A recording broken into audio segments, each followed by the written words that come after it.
Good morning, good morning.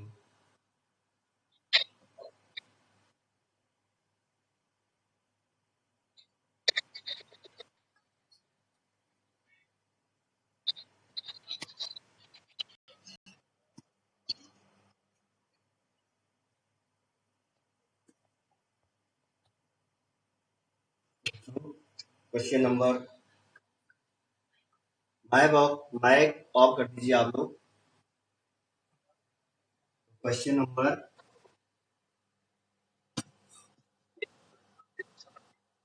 10।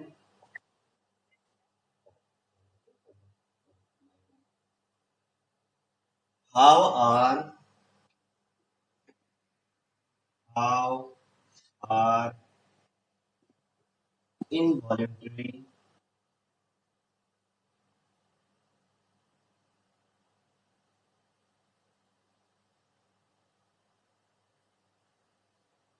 actions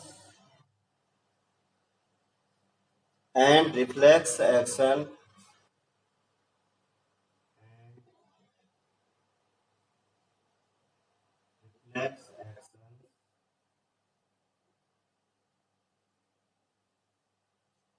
differ each other?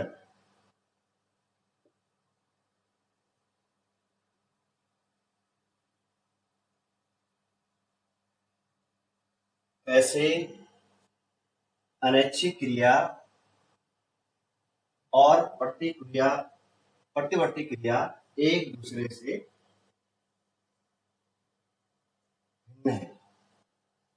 यानी कि हमें डिफरेंस किसमें बताना है? इनवॉलंटरी एक्शन और reflex action. Involuntary action means अनैच्छिक क्रियाएं और रिफ्लेक्स एक्शन मीन्स होता है प्रतिवर्ती क्रियाएं।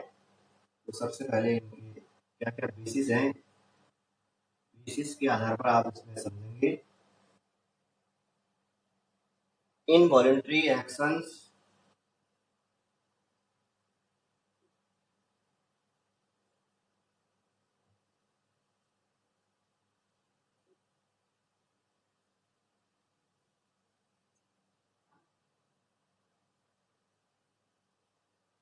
Reflex action.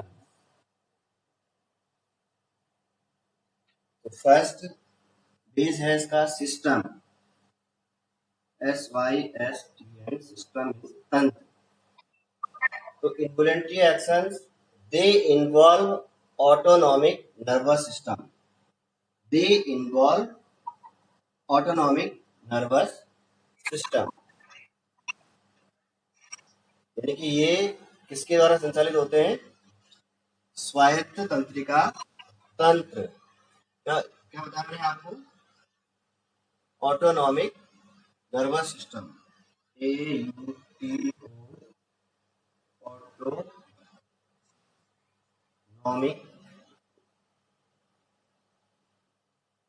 Nervous system. यानी स्वायत्त ऑटोनॉमिक नर्वस सिस्टम में से क्या होता है? स्वायत्त तंत्रिका तंत्र, यानी जिस पर हमारा कोई नियंत्रण नहीं रहता है।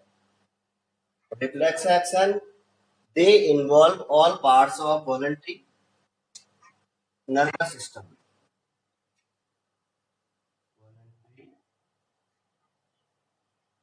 Nervous system. यानी कि ये वॉलंटरी में से होता है ऐच्छिक तंत्रिका तंत्र, ये संचालित रहता है। Though they are not under control, और इनका हम पर कोई नियंत्रण नहीं रहता है। ये माइक ऑफ कर दीजिए आप लोग बच्चे, माइक ऑफ कीजिए। सभी बच्चे माइक ऑफ कर दीजिए।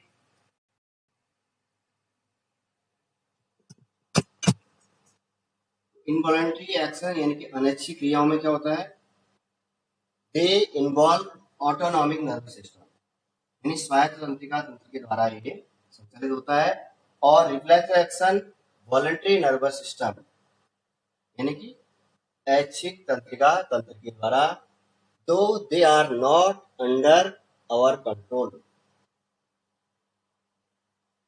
बल्कि इनका हम पर कोई नियंत्रण नहीं रहता। अब दूसरा है दूसरा बेस है activity.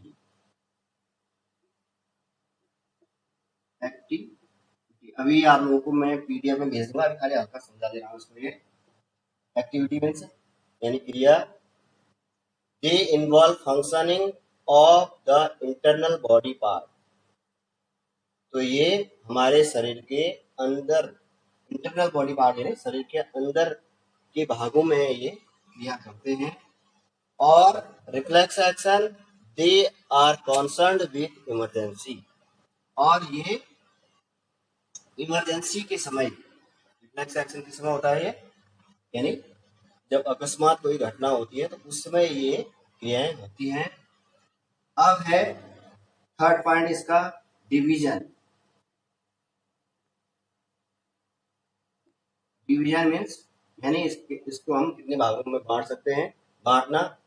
The nervous system controlling involuntary action, यानी तंत्रिका तंत्र को, ये किसके द्वारा नियंत्रित होता है, तंत्रिका तंत्र इनवॉलेंट्री एक्शन यानी कि अनैच्छिक क्रियाओं के द्वारा। हैज टू डिविजन्स, इसके दो डिवीजन होते हैं, सिंपैथेटिक और पैरा सिंपैथेटिक। ये सिंपैथेटिक मीन्स क्या होता है, अनुकंपी, इसका अर्थ होता है अनुकंपी। और ये होता है परानुकंपी। अब देखो अनुकंपी क्या है, ये भी आना चाहिए। तो बच्चों अनुकंपी का अर्थ है प्रतिकूल। इस तंत्र में, अनुकंपी तंत्र में क्या होता है, प्रतिकूल अवस्था में ऊर्जा व्यय करने के लिए शरीर की प्रतिकूल परिस्थितियां जब होती है उस समय हमारा शरीर को जो ऊर्जा की आवश्यकता होती है वह ये अनुकंपी तंत्र उसको प्रदान करता है। जैसे हमारे आगे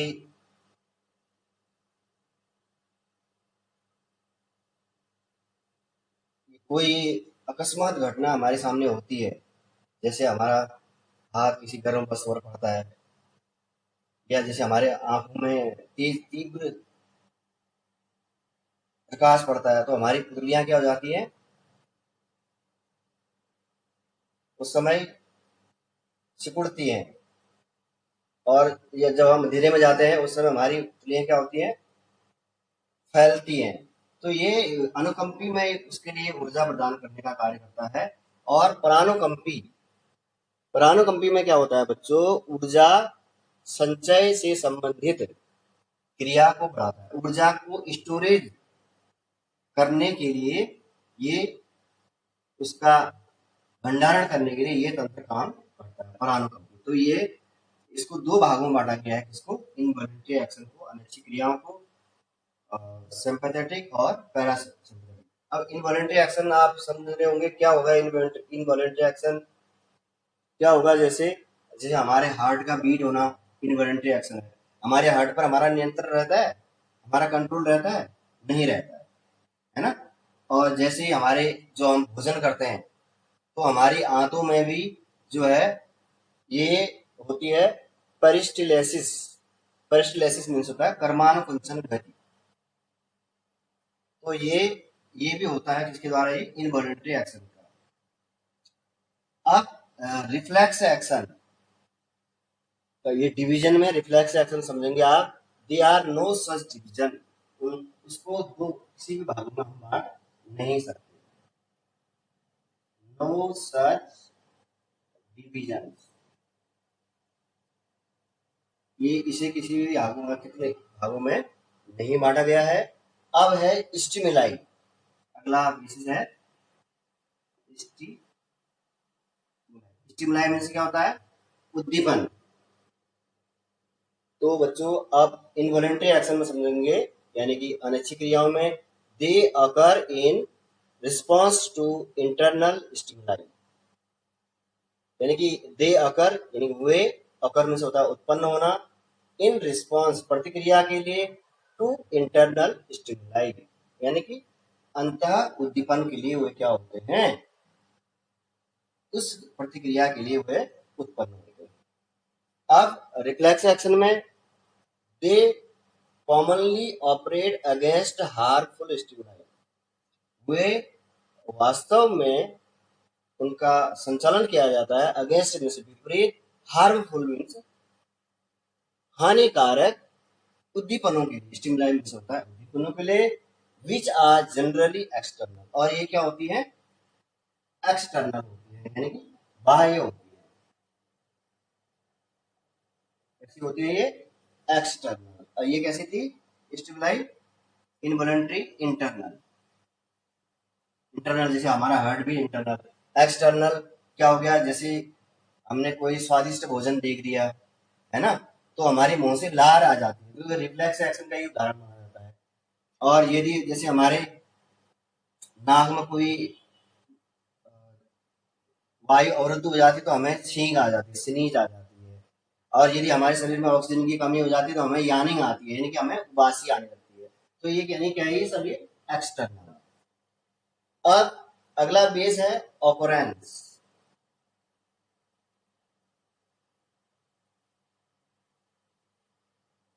तो ये भी यानी occurrence, most of the involuntary action occur all the time. Occurrence में तो होना उत्पन्न होना, जितने भी ये इनवॉलंटरी एक्शन होते हैं, अनच्छी क्रियाएं होती हैं, ये हर हर समय ये उत्पन्न हो सकती है। अब जब रिफ्लेक्स एक्शन होते हैं तो रिफ्लेक्स एक्शन अकर ओकेजनली, किसी अवसर में ही ये क्या होते हैं? उत्पन्न होते हैं। कोई विशेष अवसर पर ही ये उत्पन्न होते हैं, जैसे हमारा किसी गर्म वस्तु पर हाथ का पड़ गया, या हमारे पाँव का पड़ना, या कांटा चुभना, तो ये क्या होता है? सडनली, ओकेजनली होता है ये, तो उसके पश्चात फिर ये ऑकरेंस होता है। अब लास्ट में इसमें है, इसका एग्जाम्पल क्या होगा फिर? एग्जाम्पल मैंने बता दिया, इनवॉलंटरी एक्शन में क्या होगा? Beating of heart, beating of heart, और and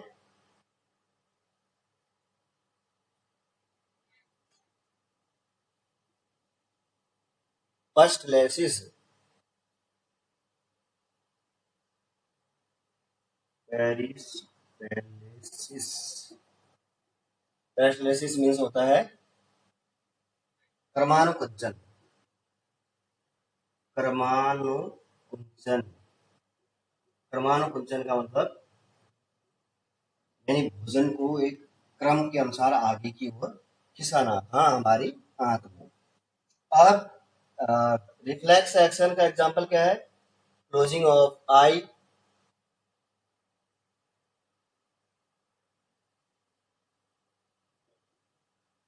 closing of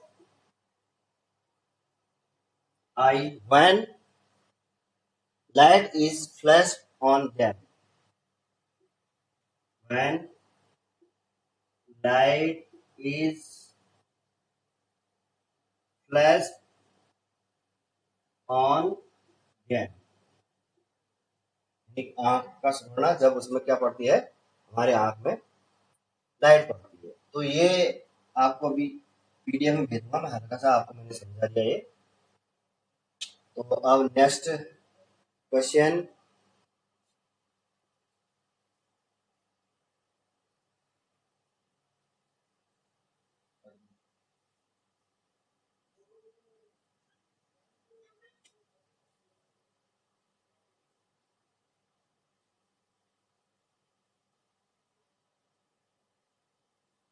next question, Compare and contrast. Question number 11. Compare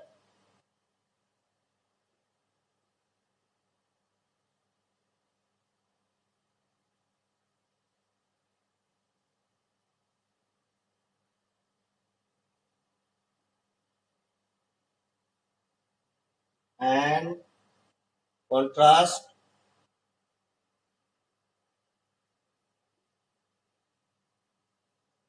nervous and hormonal mechanism.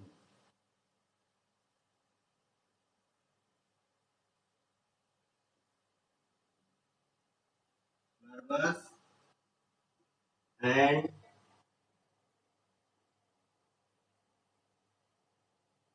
hormonal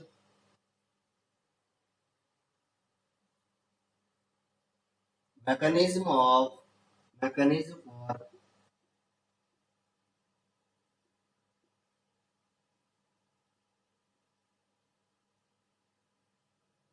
control and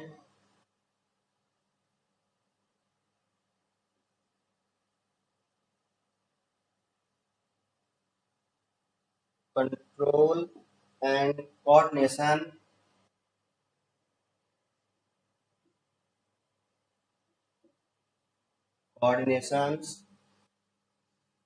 in animal.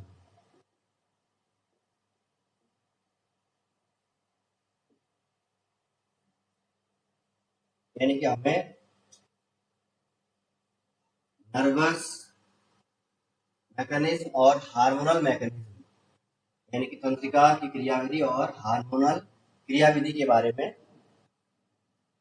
उसके समन्वय के बारे में, एक जंतु की तंत्रिका क्रियाविधि और हार्मोनल की क्रियाविधि के बारे में अंतर इसमें हमें बताना है।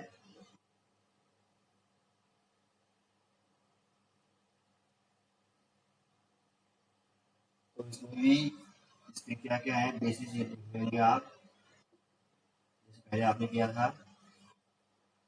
हार्मोनल मैकेनिज्म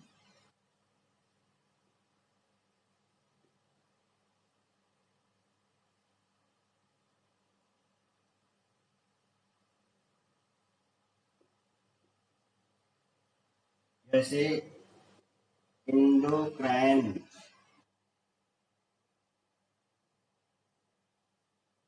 मैकेनिज्म भी कह सकते हैं, और nervous mechanism.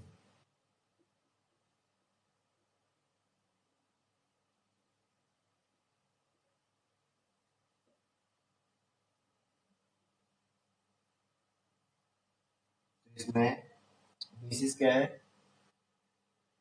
Passage of information.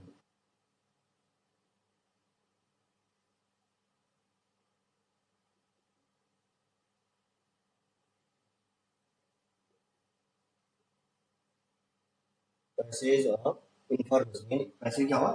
मार्ग, सूचनाओं का मार्ग इसमें क्या है, यानी कि हार्मोनल नियंत्रण में सूचनाओं का मार्ग क्या है? तो इट थ्रू केमिकल्स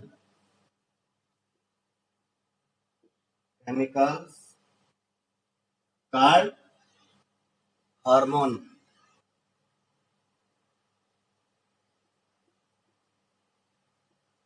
तो ये हार्मोन के द्वारा सूचनाओं का एक जगह से दूसरी जगह भेजते हैं ये, it through chemical card hormone.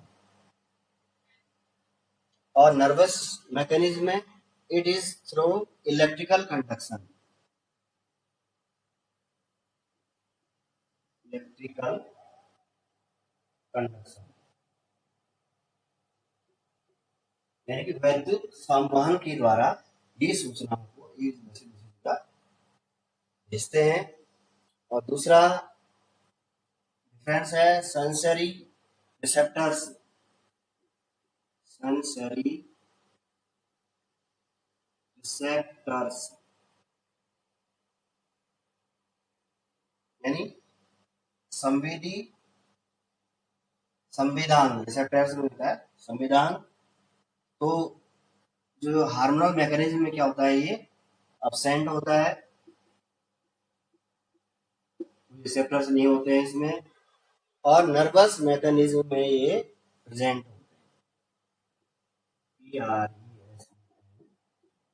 Present होते हैं। अगला पॉइंट है रैपिडिटी।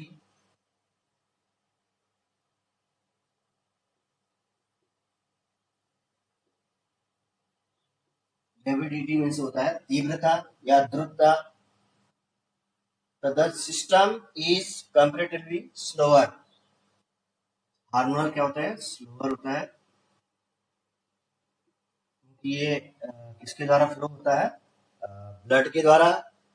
और नर्वस मैकेनिज्म, तो ये तंत्रिकाओं के द्वारा होता है, तो ये क्या होता है, रैपिड होता है, फास्ट होता है, ये तीव्रता से होता है ये। अगला पॉइंट है role in growth and development.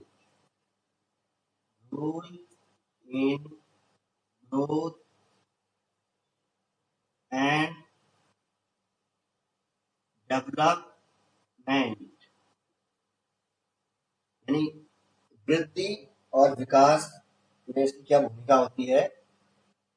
तो हार्मोनल मैकेनिज्म में the system control growth and development, तो ये ग्रोथ एंड डेवलपमेंट में ये भूमिका निभाता है। Nervous mechanism, it has little role in growth and development, little growth and development में ये कम अपनी भूमिका निभाता है। अब है लास्ट कंपोनेंट, यानी घटक। अब हार्मोनल मैकेनिज्म के घटक, it consist of glands and their secretion. ये किसके द्वारा होता है, ग्लैंड के द्वारा, ग्रंथियों के द्वारा, एंड उनके श्रावण के द्वारा, सिक्रीशन। और नर्वस मैकेनिज्म होता है neurons, nerves and nervous system. क्या, neuron, nerves and nervous system, nervous system यानी तंत्रिका, न्यूरॉन तंत्रिका कोशिका के द्वारा, नर्व्स तंत्रिकाओं के द्वारा, और ये नर्वस सिस्टम तंत्रिका तंत्र के द्वारा, ये तंत्रिका इसके कंपोनेंट हैं।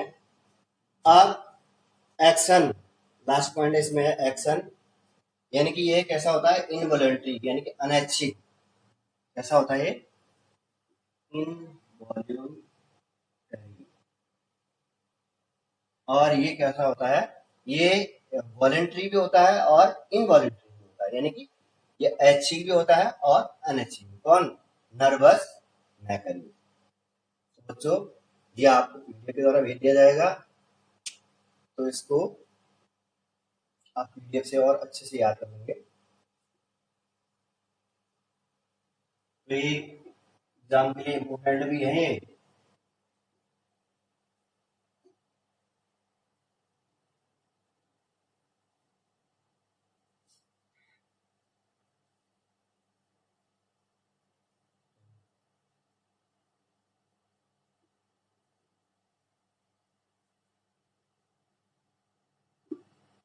अब बच्चों नेक्स्ट क्वेश्चन है,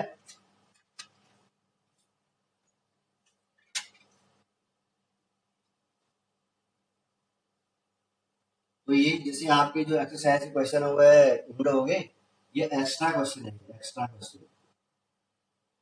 ये क्वेश्चन बोर्ड एग्जाम के लिए 3 नंबर का क्वेश्चन है, इम्पोर्टेंट क्वेश्चन है बोर्ड एग्जाम के लिए, 3 मार्क का है। तो what is reflex action, what is reflex action, draw the structure of reflex are, draw the structure of reflex are an importance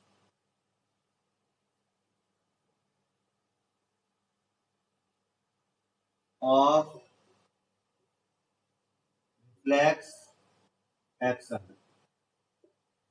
ये क्वेश्चन है। तो सबसे पहले इसमें क्या करेंगे, फिगर बनाएंगे हम इसमें।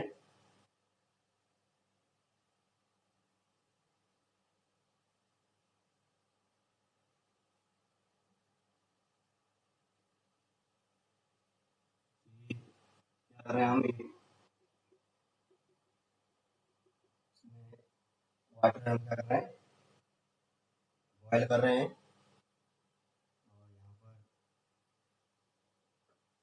ह्यूमन दिखा देंगे आप, फिंगर,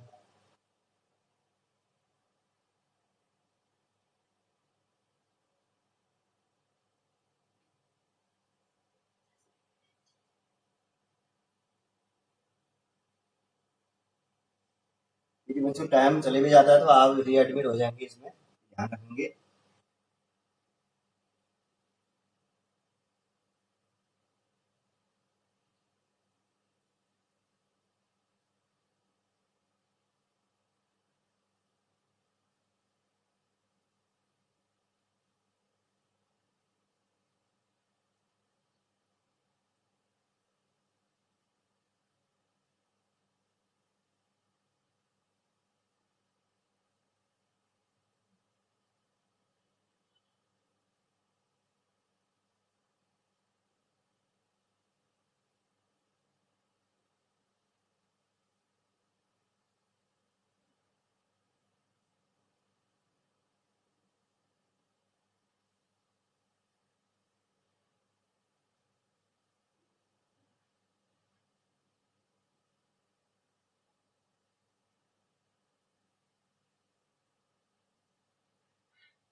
ये फिगर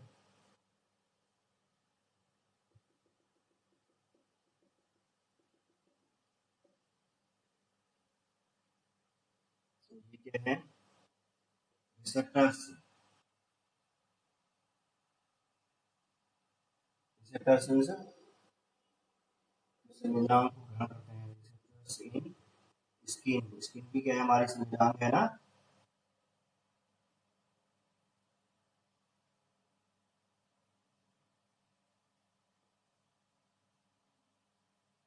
क्या करता है, हीट या पेन का हमें पता चलता है हीट का या पेन का। और उसमें देखेंगे आप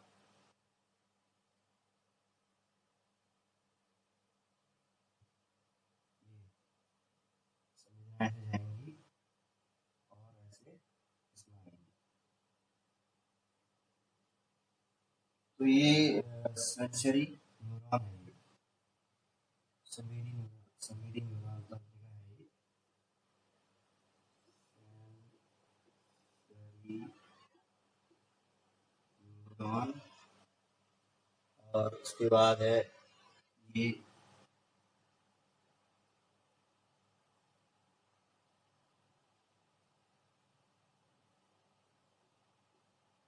और सेंट्रल नर्वस सिस्टम में रहते हैं, सीएनएस,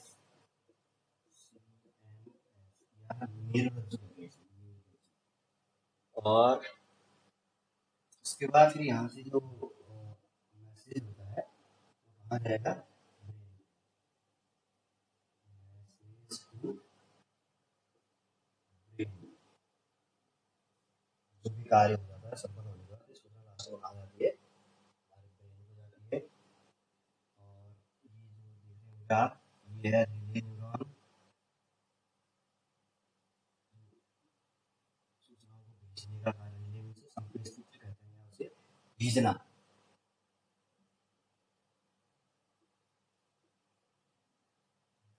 न्यूरॉन, और उसके बाद फिर ये जो लाती है ये मोटर न्यूरॉन,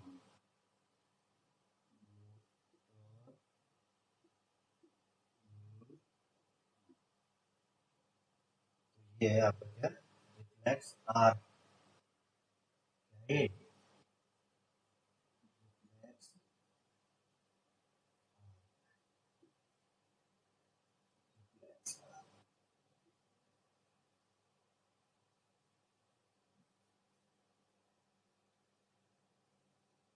तो बच्चों इसमें ये क्या हो गया, इफेक्टर हो गया,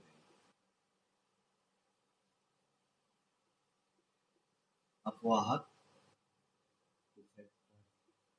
अपवाहक अपवाहक। तो बच्चों ये क्या है, रिफ्लेक्स एक्शन। सबसे पहले आप रिफ्लेक्स एक्शन को समझेंगे। A reflex action is a automatic and rapid response to a stimuli। यानी प्रतिवर्ती क्रिया है, क्या है, एक स्वतः और तीव्र गति से प्रतिक्रिया के रूप में ये संपन्न होती है। इसके द्वारा, स्टिमुलाई के द्वारा, यानी कि उद्दीपनों के द्वारा, यानी कि उद्दीपनों के द्वारा होने वाली स्वायत्त प्रतिवर्ती, स्वायत्त द्रुत गति से होने वाली क्रिया। A reflex action is a automatic and rapid response to a stimuli। यानी कि उद्दीपनों के द्वारा होने वाली द्रुत या तीव्र गति से स्वतः होने वाली क्रिया है। जैसे इसमें, इसके एग्जाम्पल क्या है बच्चों, coughing, COUGHING, coughing, sneezing, coughing means खांसना, स्नीजिंग मीन्स छींकना, और blinking of eye, blinking of eye यानी कि पलक झपकना, ब्लिंकिंग ऑफ आई क्या हो जाएगा, पलक झपकना।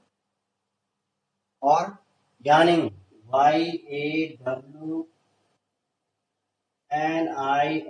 यानिंग मीन्स क्या होता है, उबासी लेना, क्या होता है, उबासी लेना।